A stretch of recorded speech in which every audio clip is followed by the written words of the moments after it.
ప్రారంభించారు, వ్యాపారాలకు శిక్షణ ఇవ్వడం ప్రారంభించారు. మోడీ వచ్చాక వాళ్ళకి ప్రత్యేకమైనటువంటి రాయితీలు ప్రకటించారు.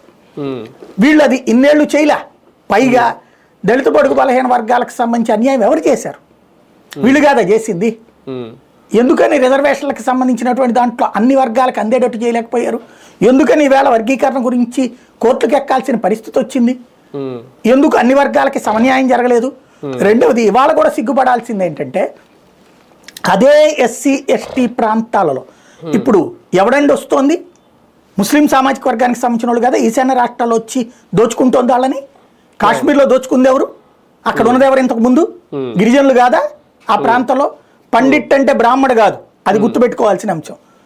పండిట్లు అంటే అక్కడ ఉన్నటువంటి వర్గం మొత్తం కాశ్మీరీలందరినీ పండిట్లని పిలుచుకునేవాళ్ళు. కాశ్మీరీ పండిట్లు అంటారు. అది కాశ్మీరీ పండిట్ అంటే కాశ్మీరీ బ్రాహ్మడు అనే కోణంలో తప్పుడు ప్రచారం చేసినోడు ఎవడు? అలాగే ఎందుకు దళితవాడల్లో ఆలయాలు కట్టలేదు నువ్వు? దళితవాడల్లో మసీదు ఉంది, చర్చ్ ఉందే, దానికి నీ పార్టీ వాడే డబ్బులు ఇచ్చాడే, నీ ప్రభుత్వాలే ప్రోత్సహించినయే, మరి ఎందుకు గుడి కట్టనీయలేదు? ఎందుకు వాళ్ళని దూరం చేసావు ఎస్సీ ఎస్టీలని హిందుత్వానికి? ఇది నీ పాపం కాదా? కాంగ్రెస్ పార్టీ తప్పు కాదా? కాంగ్రెస్ పార్టీ చేసిన దుర్మార్గం కాదా?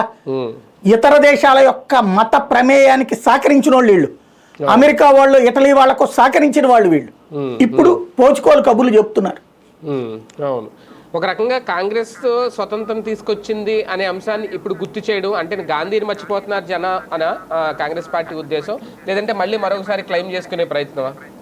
ఒకసారి చెక్ చేసుకోమంటే పోతుందేమో. కాంగ్రెస్ పార్టీ హయాంలో స్వతంత్రం వచ్చిందా? స్వతంత్రం వచ్చింది కాంగ్రెస్ పార్టీ వలన.